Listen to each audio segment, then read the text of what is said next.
Welcome to the Dublin Bible Talks, midweek Bible talks for workers in Dublin. I'm Cameron Jones. How does Jesus' death fix anything? There's so much mess. War in Ukraine and Israel, famine, economic crisis, corruption, refugees, and even things with my boss, my colleagues. What does Jesus' death really fix? That's the topic of today's study of Jesus' death in Mark's account. And please consider joining us live on Wednesdays from your workplace, 1 p.m. Dublin Time on Zoom. It's a simple way of identifying as a Christian in your workplace. Simply use the link bit.ly/DublinBibleTalks. That's bit.ly/DublinBibleTalks.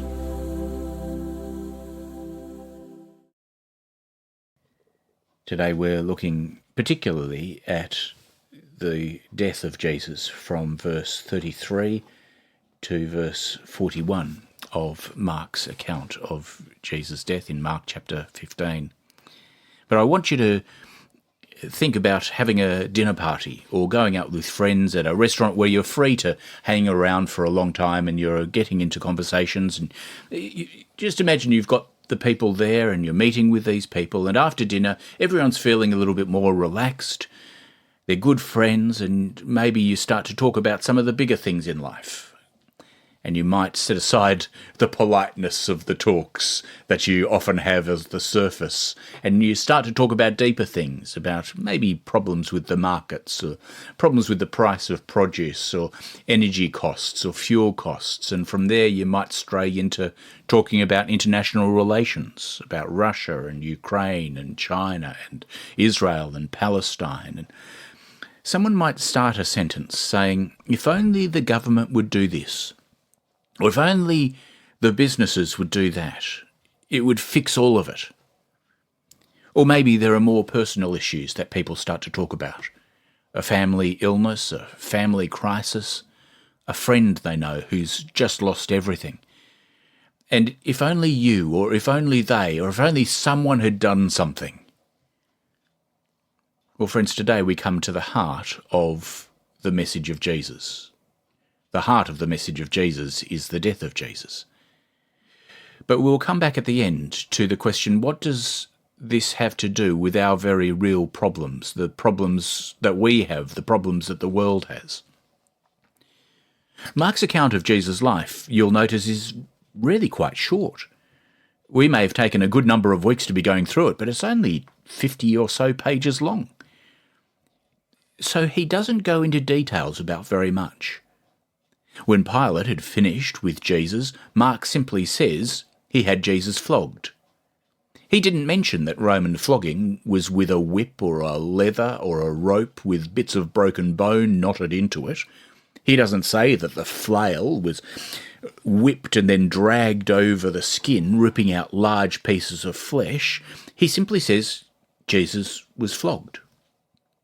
We saw last time that Jesus is mocked, and he's nailed to the cross, and he's taunted by passers-by, and also by those who were crucified with him. They mock him too, but we're not given detail.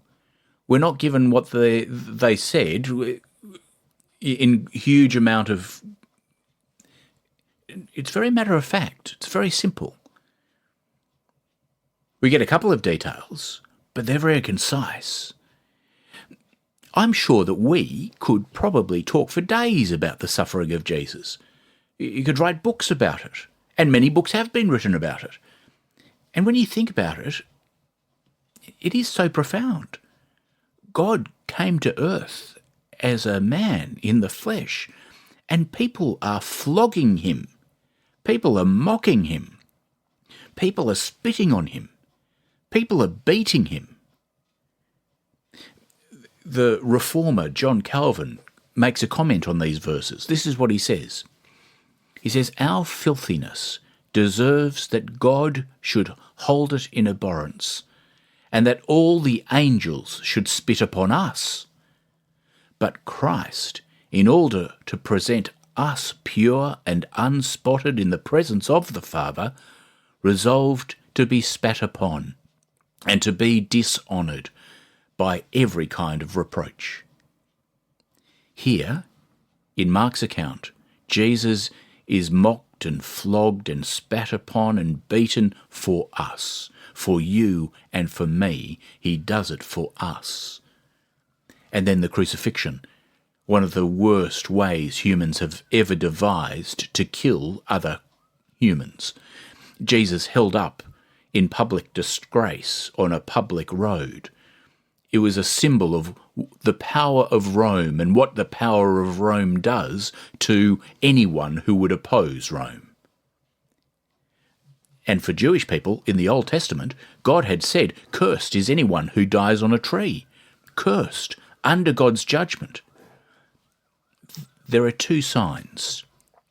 There are two signs that Mark records occurring that afternoon that he thinks, with all of his limited detail, he thinks two things are really important for us to notice. First of all, there's a sign of darkness. Did you notice that? Verse 33, there was darkness from noon until 3. Why does Mark tell us that? Of course, if we knew our Old Testament well, we would realise that it's very significant. Mark is telling us something important in that little detail, because darkness over the land is a sign of God's judgment. The Old Testament prophet Amos, when he was speaking about God's judgment in chapter 8, verse 9, said this, "In that day, declares the sovereign God, I will make the sun go down at noon and darken the earth in broad daylight." And remember perhaps the plagues of Egypt, the second last plague, the 9th plague that went over that whole land that had enslaved God's people. The second last plague was darkness that was so thick over the land that it could be felt, immediately preceding the death of the firstborn. And the Passover, where the perfect and spotless lamb was slaughtered, and the blood of that lamb was painted on the door frames of the Israelites and at the sides and at the top, and seeing that, death would pass over that house and spare the firstborn. Mark is showing us here that the events of Exodus, the event of God saving his people from slavery in Egypt 1400 years before Jesus' crucifixion, was actually pointing to the day upon which Jesus is crucified, the day on which darkness falls and the firstborn of God himself is about to die, so that the death of God's judgment might pass over those who put their trust in him. Jesus would have known that sign, and knows that the anger and the judgment of the Almighty God, the Creator of all things, the Father, at all human rebellion, is about to fall on him. That's the sign of the darkness. That's why Mark records the sign of darkness. The second sign is the sign of the cry. See, knowing this, verse 34, Jesus cries out. You see it there? In the 9th hour, Jesus cried out with a loud voice, "Eloi, Eloi, lema sabachthani," which means, my God, why have you forsaken me?" People often try to soften those words, but I think we need to take them at face value. On the cross, the Father forsakes the Son. Jesus is here forsaken by God and takes all the Father's anger at human rebellion upon himself. Here we see that our sin is really that bad. God really is angry at our sin. He really is angry at your sin and my sin. God takes it very seriously indeed. He forsakes his own Son because of our sin. And Jesus is here, not losing trust in God his Father. You notice that he's actually expressing trust in God his Father. He's actually quoting the Bible as he says this. Psalm chapter 22, verse 1, written when King David, 1,000 years beforehand, was feeling so abandoned that he cried out to God for help. And notice that it is not abandoning trust. Look at what is repeated. My God, my God. Here is Jesus, who knew no sin, becoming sin for you, becoming sin for me, forsaken by God the Father. Now in the psalm, the king finishes with a certainty that he will be preserved from death. He will be preserved from the grave. But there is no rescue for this king on the cross. There is no rescue from death for him. There is no rescue from the grave for Jesus. Friends, do you know what it is to be lonely? I think all of us do, to a greater or lesser extent, and we all know it's awful. The worst punishment for a prisoner is solitary confinement, removing all human contact. And here is Jesus all alone, abandoned by the crowds. His friends ran away in the Garden of Gethsemane. His closest friend denied him in the courtyard of the high priest, condemned by the officials of his own people, beaten and mocked by regular soldiers of the Gentiles, people like most of us, condemned by the powerful of the world, by Pilate, mocked by his countrymen as they pass by him as he's hanging on the cross, taunted by those who were crucified beside him, utterly alone, and now his Father forsakes him on the cross. Oh, Jesus does not stop being God there, and that sort of breaks my mind. But with a loud cry, he dies. Friends, this is no comfortable death in a bed with loving family surrounding. There is no numbing of the pain with drugs. There is no palliative care seen here.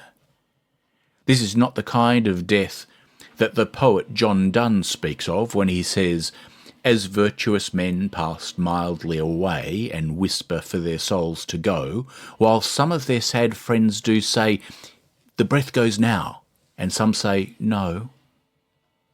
No, this is a violent, public, lonely, loud, bloody, grotesque death." Maybe some of you will remember the words of the hymn, "And Can It Be?"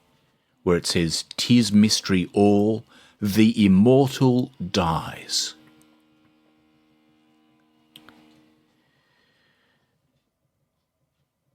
And we come to another sign in verse 38. The torn curtain. And the curtain of the temple was torn in two from top to bottom. And when the centurion who stood facing him saw that in this way he breathed his last, he said, "Truly, this man was the Son of God." Only a week or so before this happened, Jesus had predicted the destruction of the temple. He'd predicted the end of Old Testament religion. The tearing of the curtain is a sign that the curtain is no longer necessary. This curtain, which separated God from humanity, it separated God from humanity because God could not bear the sinfulness of humanity because of his holiness.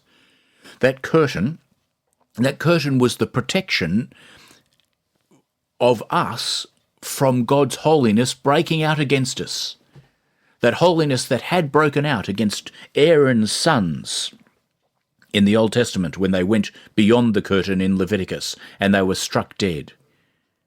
That curtain that was our protection from God's holiness is torn from top to bottom.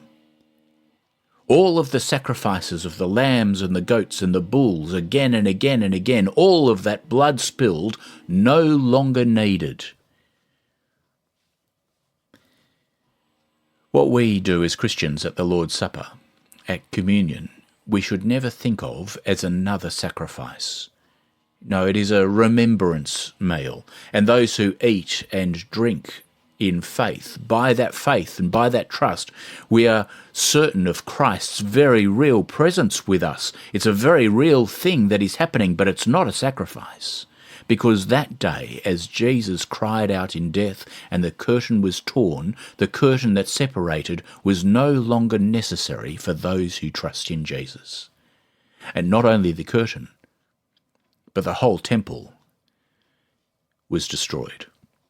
Not necessary, no more sacrifice needed. Access is now free and open to all. And that open access to all is the point of the response of the centurion. A non-Jewish man, a pagan man, a representative of the world that had no access to the God of Israel. He is the first to recognize Jesus' true identity. And he uses the title that Mark used to open this biography that he's writing of Jesus. All the way back in Mark chapter 1 verse 1, Mark started the beginning of the good news about Jesus, the Messiah, the Son of God. The centurion says, "Surely this man was the Son of God." It is here on the cross that Jesus is recognized to be the Son of God. It is here on the cross that Jesus is shown to be Israel's one true king, the king recognized by a Gentile, even as he oversaw that man's crucifixion. As this God, the Son, takes on himself all of the anger of God the Father alone, a Gentile recognizes that in doing that, Jesus demonstrates he is the one true God. Why does God the Father bring this suffering on God the Son? A Jewish friend of mine, who is a Christian, told me he'd once been speaking to a rabbi, and they were walking around the city of Oxford. And this rabbi was struck by how many crosses there were. And he was reflecting on how it came to be that Christianity's primary symbol is an instrument of horrendous torture and execution. And he asked, why such a bad death? Why did Jesus die such an awful death? Was the question of that rabbi. Well, it's because here God demonstrates his love for us in a public, open expression of love. That Jesus, who is God himself, takes the most awful of deaths, and even more than that, he takes the very curse of God's punishment in judgment of sin, and he takes that for us. Do you want to see what love is? Not that we love God, but that he loved us and died as an atoning sacrifice for our sins. Do you want to know whether God loves you or not? Well, here it is, friends. God loved you on that day that Jesus, God the Son, died on the cross for your sin. God demonstrates his own love for us in this, that while we were still sinners, Christ died for us. God gave his Son, his one and only Son. This is the extent God will go to in order to save you and me.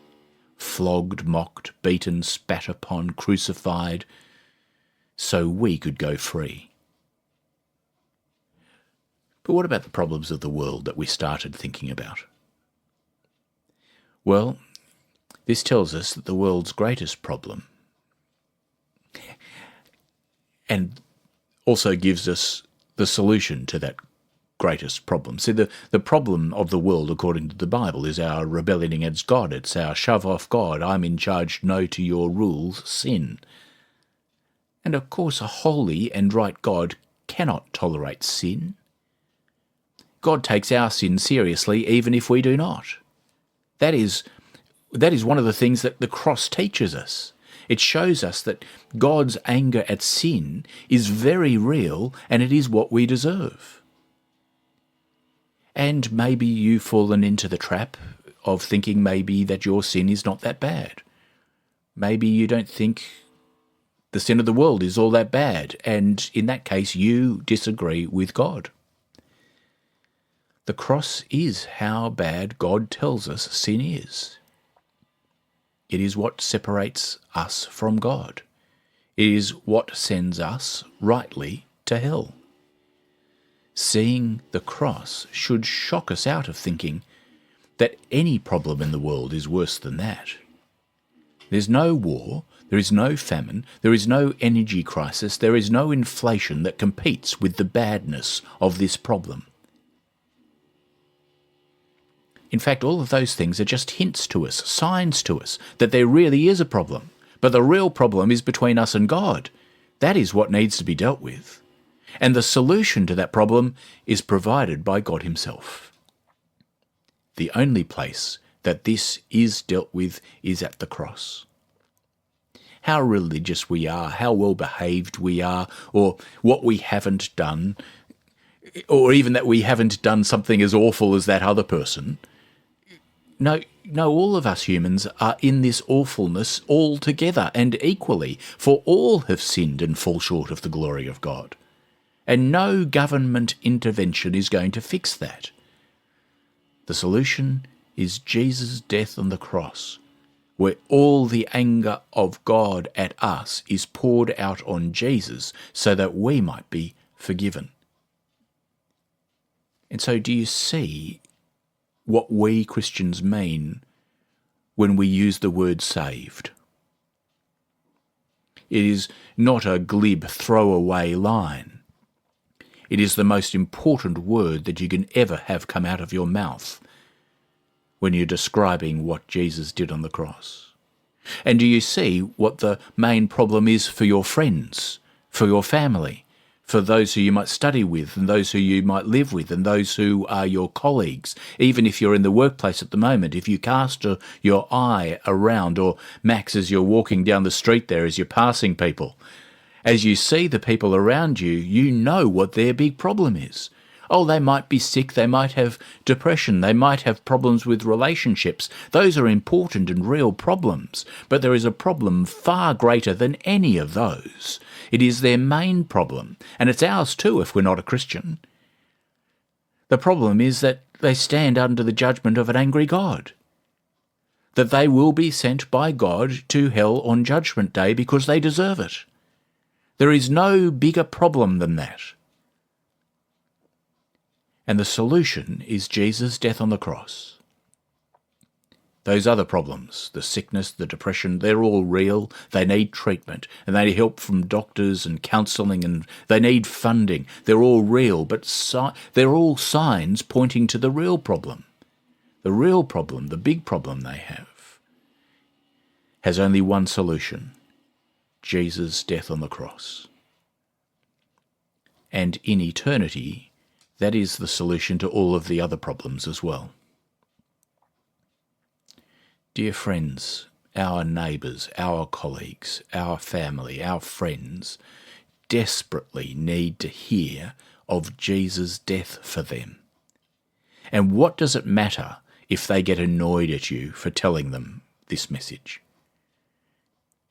What does it matter if it is truly the message that could save them forever? What does it matter if you got angry with me for saying this to you today, if it's the only way you're going to be rescued from God's anger at you? Yes, you. What is the matter if they think you're mad compared to what they will be facing on Judgment Day? Friends, this is real. And Mark makes sure that we know it's real because he records people who saw it happen. And the people he records were not his disciples. It wasn't his closest friend. It wasn't the religious and political leaders that he focuses on, but he focuses on a group of people from a distance. Did you notice them? Mark 15, verse 40 and 41. There were also women looking on from a distance, among whom were Mary Magdalene and Mary the mother of James the younger and of Joseph and Salome. When he was in Galilee, they followed him and ministered to him, and there were also many other women who came up with him to Jerusalem. If you were making up the story, you'd have had Peter or James or John observing from a distance, wouldn't you? People whose testimony in those days would count more in a court people who would have been more central to the account. But here we get the names of the women, some of the family, because they were the ones who were actually there.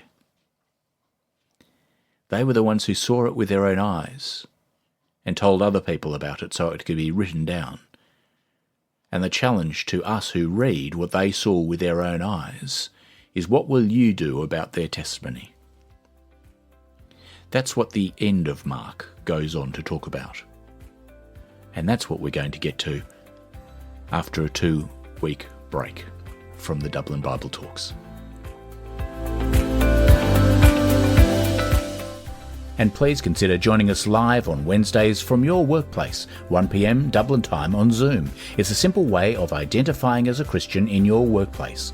Simply use the link bit.ly/DublinBibleTalks. That's bit.ly/DublinBibleTalks.